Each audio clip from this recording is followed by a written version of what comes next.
Snow swept across the high plains like a veil of ghosts, blurring the jagged silhouette of the Absaroka Mountains against the steel-gray sky. The wind sang a low, mournful hymn, one only the widowed or weather-worn seemed to understand. Somewhere, between the gusts, a man kneeled in silence, the brim of his hat heavy with ice. His name was Beau McAlister, cattle baron of 3 counties, and the last McAlister still drawing breath in a valley that had taken too much dot before him stood a wooden cross.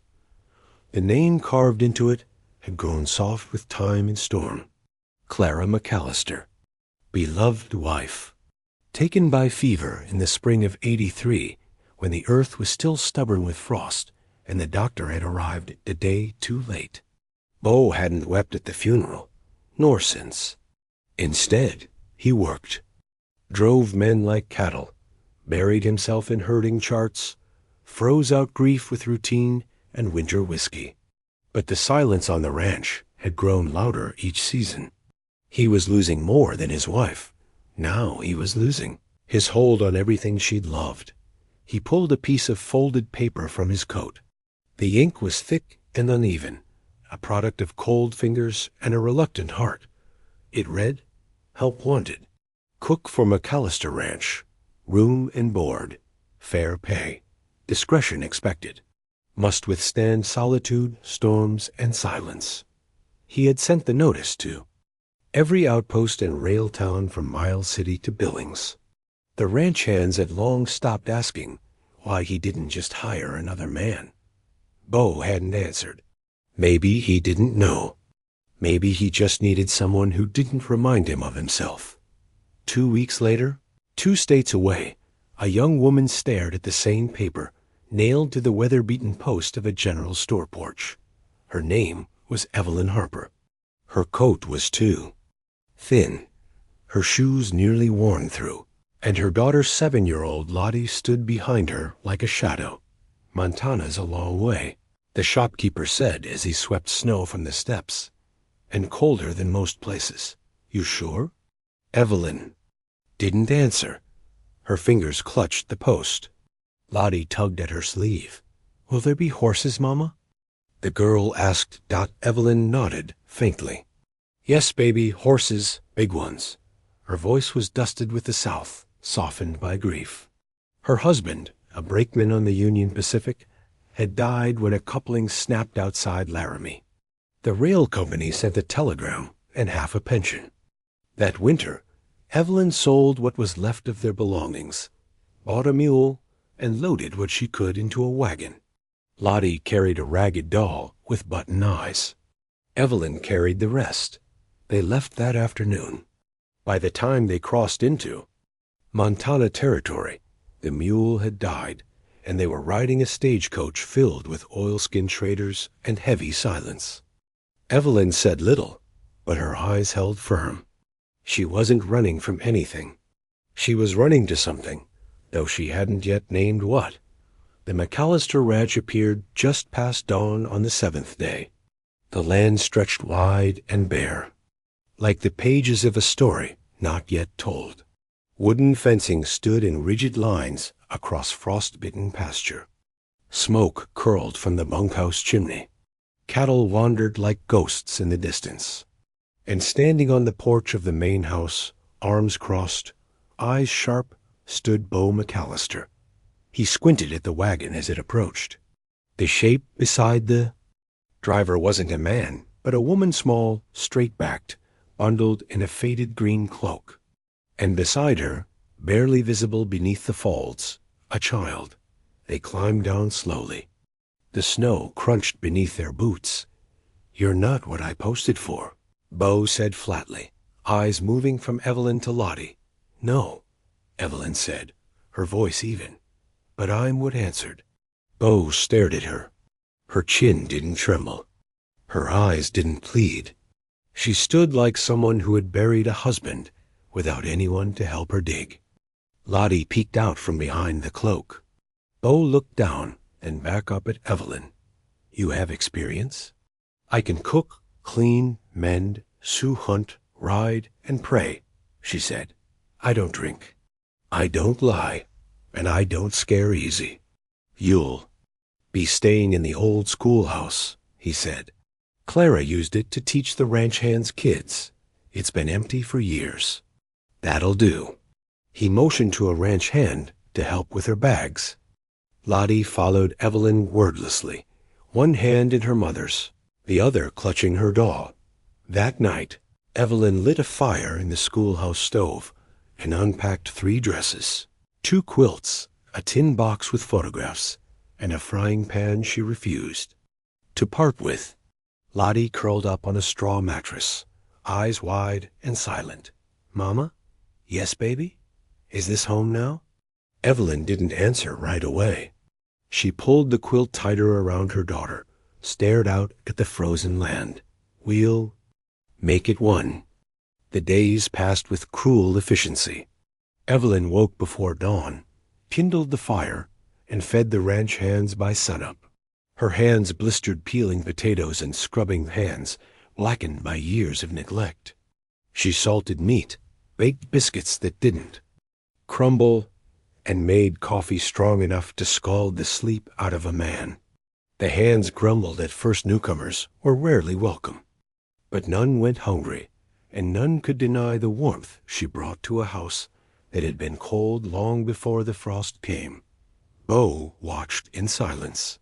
He noticed how she repaired a broken hinge on the back porch without asking, how she braided her daughter's hair in the morning with practiced patience. He heard her singing lullabies softly in the evening, songs no one had sung on that land since Clara died one night. After hauling water from the creek, Evelyn opened a cupboard in the pantry and found a small leather-bound book. It was old, the edges curled with time. Inside, written in delicate cursive, were journal entries Clara's, notes about the ranch, about Beau, about spring wildflowers near the ridge. Evelyn read 1 page, then 2. She stopped at an entry dated a week before Clara died. He doesn't know how to be loved when he's grieving, but he loves fiercely, even when it breaks him. Evelyn closed the book and left it where she found it. Land, meanwhile, grew harsher. A blizzard rolled down from the northern mountains without warning. The bunkhouse roof caved in under snow. A calf froze to death before dawn. Evelyn shoveled until her back ached, boiled water for frost-bitten hands, and stitched a gash in one ranch hand's shoulder after a fence snapped in the wind. No one thanked her. She didn't ask them to dog. Beau approached her one night while she chopped wood behind the schoolhouse. She paused when she saw him, sweat freezing on her brow. You holding up? She nodded. I've worked through worse. I didn't expect a child. She's quieter than most. Beau glanced at the little window where Lottie's face peeked between curtains. He remembered Clara talking about children, how the ranch was too empty without them. He brushed it off. Sighed there wasn't time. Funny how time moved whether you allowed it to or not. Storm's getting worse, Beau said. Might last through next week. We've survived worse, Evelyn replied, and resumed chopping. He didn't argue. The next morning, wolves came. They circled the outer fence, drawn by the scent of weak cattle.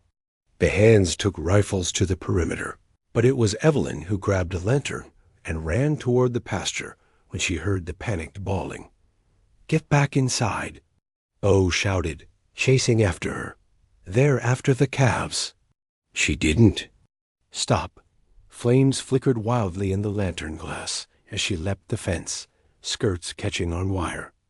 A gray wolf lunged for a calf, but she hurled the lantern at its feet glass shattered. Fire flared, and the beast skidded back, snarling. Beau fired once. The crack echoed. The wolf collapsed. She turned to him, breathing hard. You shouldn't be out here, he said. You hired a cook, she replied, voice shaking. But you got a mother. The air between them held something thick fear. Maybe respect, recognition. That night, Beau found himself in the barn, mending a harness while Evelyn stood beside him, spooning salve onto his grazed knuckles. You didn't have to come out. There, he muttered. I did. Why? Because the wolves don't wait. She wrapped his hand, not looking at him. The silence between them was no longer empty. It was full of things neither had said. When she returned to the schoolhouse, she found Lottie asleep with a small wooden horse beside her pillow. Evelyn picked it up gently. It was freshly carved, rough around the edges, but clearly made with care. She smiled and tucked it closer to her daughter's hands. Outside, snow fell again, quiet and steady. The land had not softened. Neither had Beau, but something was beginning to bend. Not break bend. Like an old tree learning how to weather one more storm dot, and Evelyn, who had known enough grief to fill a canyon, stood taller the next morning. She was not here by mistake.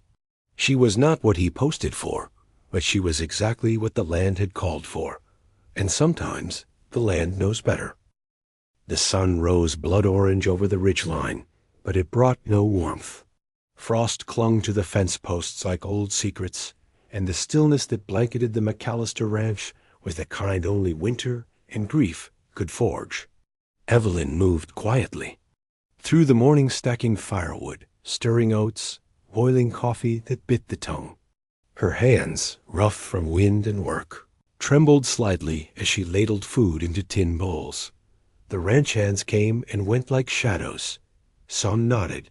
Most didn't. Beau rarely spoke unless he had to, but his eyes watched everything, especially her.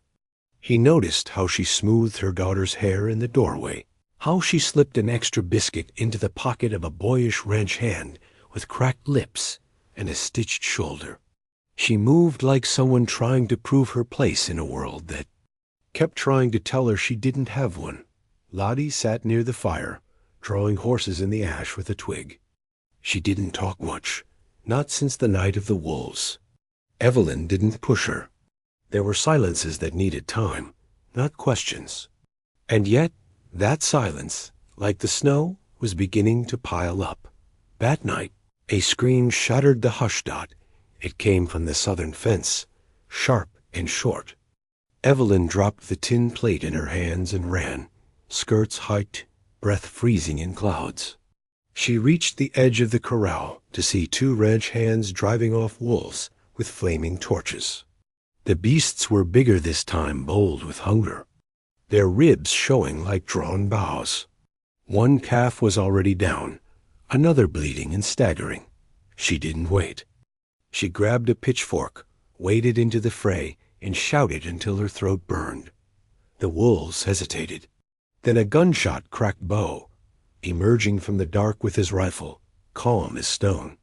One wolf dropped. The rest scattered into the wind. Afterward, Evelyn crouched beside the injured calf, hands pressed to its side, breath ragged. Beau stood over her.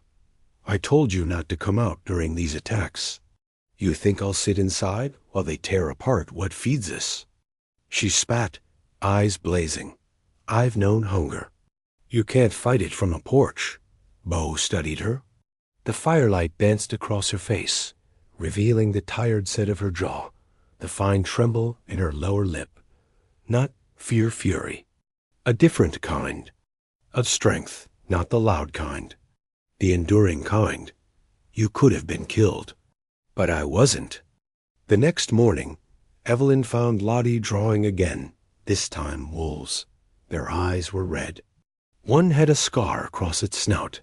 She sat beside her daughter and smoothed her hair. You saw them? Lottie nodded. Were you afraid? A pause. Then, you weren't. Evelyn wrapped her arms around the girl, held her close. Even when I am, I don't let it stop me. Outside, Beau leaned against the doorframe, listening without meaning to. Later that week, strangers came. 3 men on. Horseback, clean coats under dusted slickers, boots too polished for real ranch work. They rode up slow, casual, but their eyes told a different story, sharp, searching.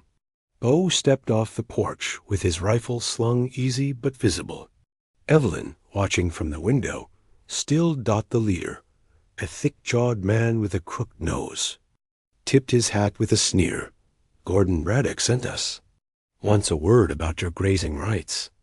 "I've said my piece," Beau replied, voice flat. "Well, the thing is, Beau, Gordon thinks maybe your herd would be better off under someone else's hand. Man's lost a lot of patience lately. This land's not for sale. One of—" The men spat on the ground. "Ain't got to be sold if it's taken." Beau's jaw tightened. "Then you'll be leaving disappointed." The man glanced toward the schoolhouse. "Heard you got a new arrangement on the ranch. Pretty little thing. And a child, too. Lot of risk keeping baggage around." The air shifted. Beau didn't speak, just stared. "You threaten my help again," he said, calm as a slow-burning fuse. "You'll ride home with a limp." The men chuckled, but unease had crept in.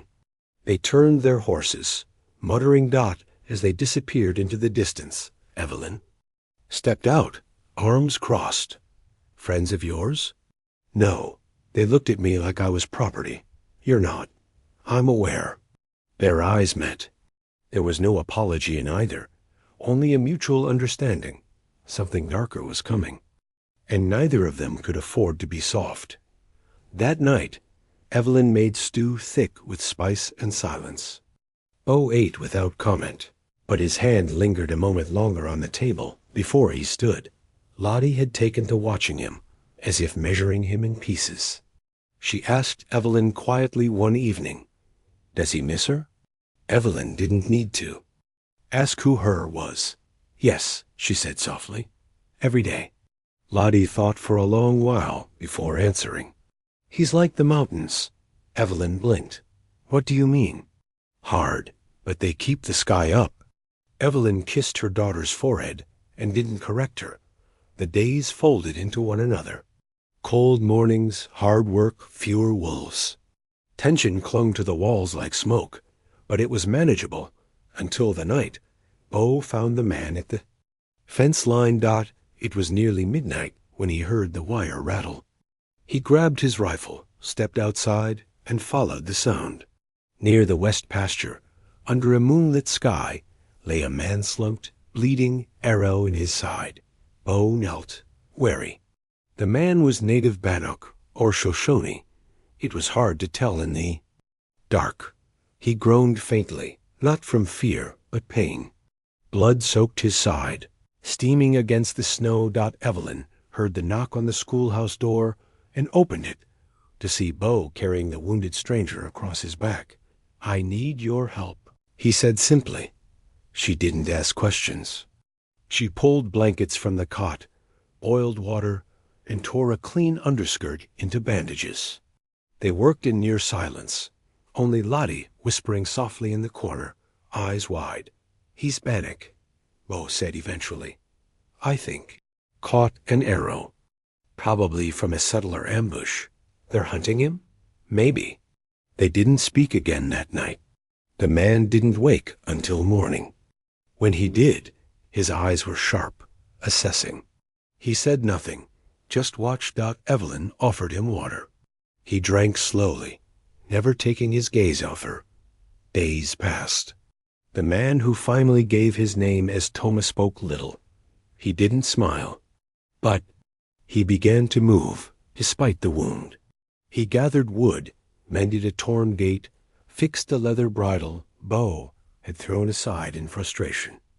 Always quiet, always watching. Lottie followed him like a shadow. At first, Evelyn pulled her back, but one afternoon she found the girl sitting beside him, offering a piece of dry bread. Toma took it without a word, broke it in half, and gave her the bigger piece.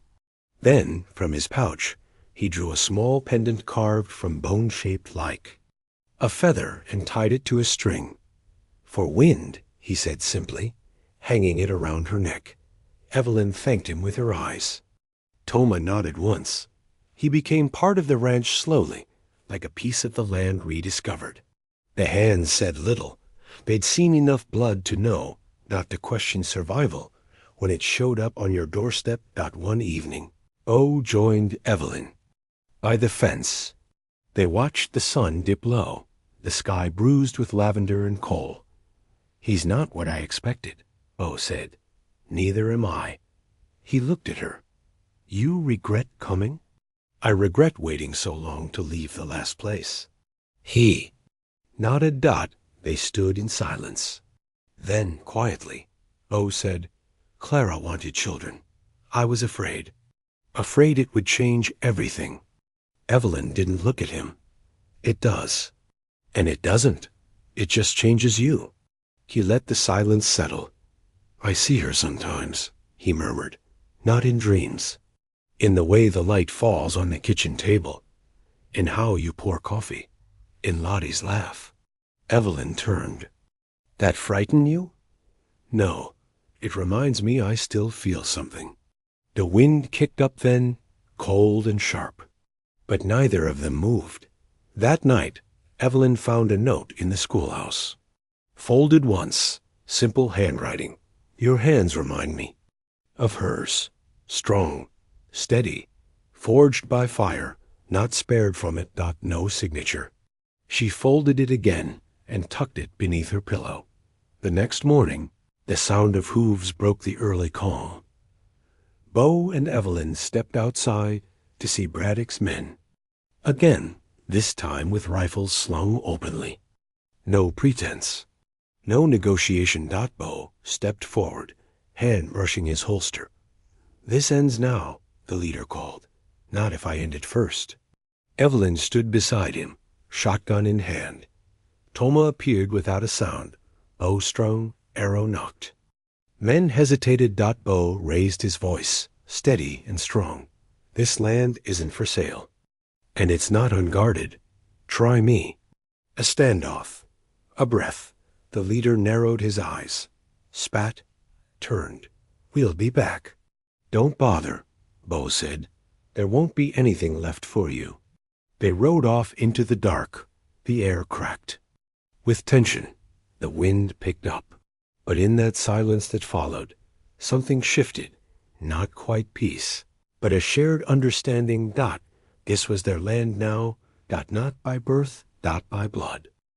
The fire started with the wind dry, biting, and sudden. No storm clouds, no thunder, just the crackling snap of flame twisting through brittle grass along the western ridge. By the time Evelyn smelled the smoke, the sky had already darkened. With soot, the land, so often frozen and unyielding, now burned with ferocity. Ranch hands shouted from the barn. Cattle lowed and stampeded through fencing half-collapsed. The fire leapt across the field like a predator unleashed.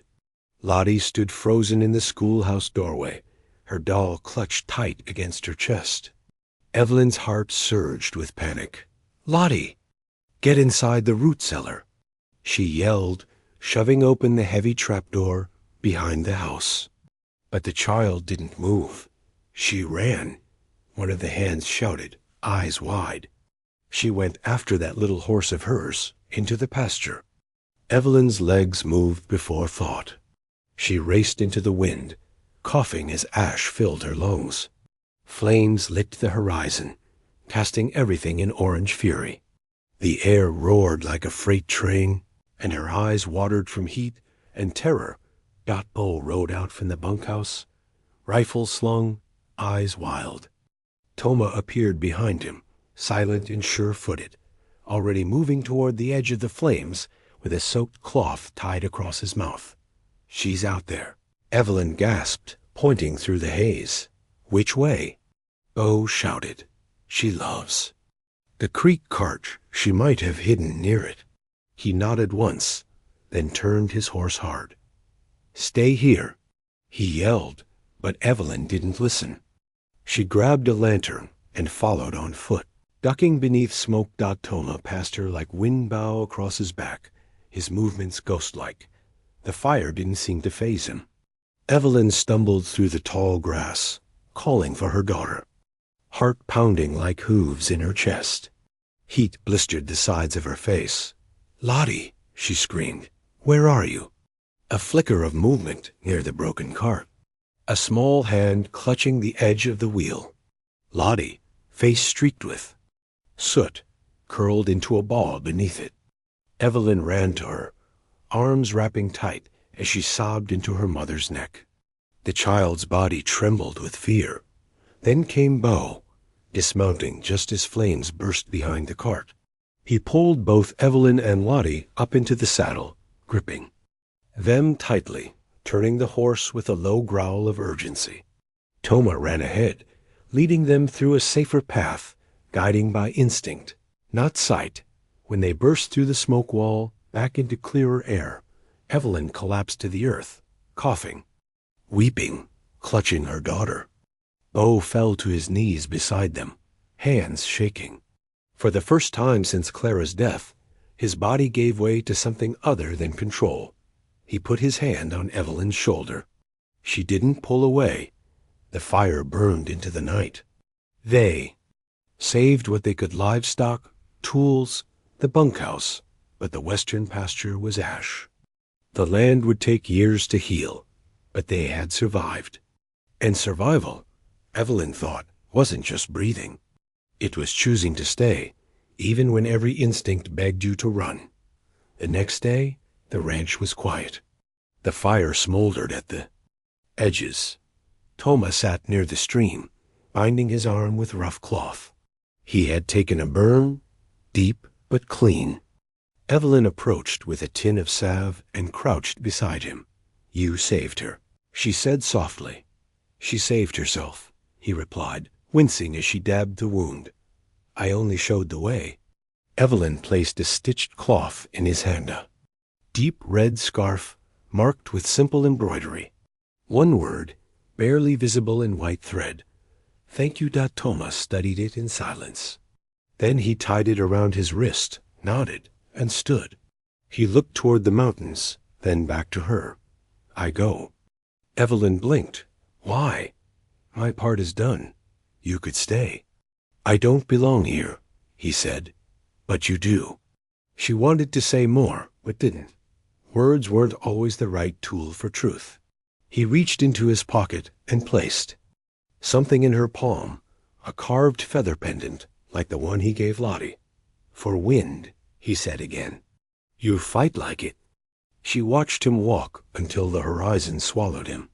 Later that afternoon, Beau sat on the porch of the main house, Clara's old journal in his lap. He hadn't opened it since the day he buried her. But now, after the fire, after the silence, after Evelyn, he did. The entries were small, neat, elegant. Observations about weather, about cattle, about loneliness. Then, one final entry. Beau will never let grief break him. He holds it like the land holds winter quiet, endless. But someday, he'll need warmth again. I only pray he lets it in when it comes. He closed the journal gently. That night, he carried it to the tree behind the house, the one Clara loved best. Beneath it, he dug a small hole, laid the journal inside, and covered it with earth. His hand lingered on the soil. "You were right," he whispered. "It came, and I'm trying." He stood slowly, eyes drawn to the schoolhouse dot inside. Evelyn was sewing by lamplight, Lottie asleep beside her. She wore a look of exhaustion layered over peace. A different woman than the one who arrived months ago. Not less burdened, but better balanced. She had found something here, not safety, but meaning. Beau stepped inside quietly. "You're hurt," she said, looking at the bruise on his cheek. "I've had worse. Sit down." He did. She cleaned the wound with a rag dipped in warm water. Her touch was efficient but soft. He closed his eyes for a moment, let himself feel the weight of it. "Lottie's strong," he murmured. "She's had to be." "And you?" "I break. I just know how to mend."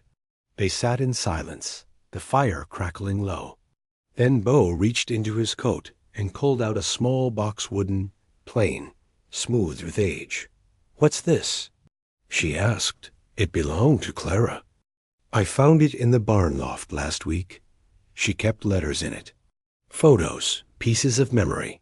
He placed it on the table and pushed it toward her. I want you to have it." Evelyn looked up sharply. "Why?" "Because she's part of this place, and so are you now. I don't want her ghost hanging between us. I want something real." Tears welled, but she didn't let them fall. "I didn't come here looking for anything," she whispered, "but you found it anyway." He leaned forward, touched her hand. She didn't pull away. That night, Evelyn watched him carry Lottie back to her cot, tucking the quilt around her small shoulders. He smoothed her hair gently, then turned to Evelyn with a tired smile. "She called me Mr. B today," he said. "Made me feel old." "She likes you," Evelyn said. "So do I." He looked at her, and in the quiet between them, something broke open soft, slow, necessary dot spring came late that year. The ash faded from the fields, replaced by stubborn shoots of green. The cattle were leaner, but alive. The men worked with quiet determination. The land bore its scars with dignity. One morning, Evelyn stepped out to find Beau saddling a horse. Lottie ran ahead through the field, chasing butterflies with her doll bouncing at her side. "She asked me if I was going to marry you," he said. Evelyn laughed quietly. "What did you say?" "I said nothing. I didn't need to." She stepped beside him, eyes scanning the horizon.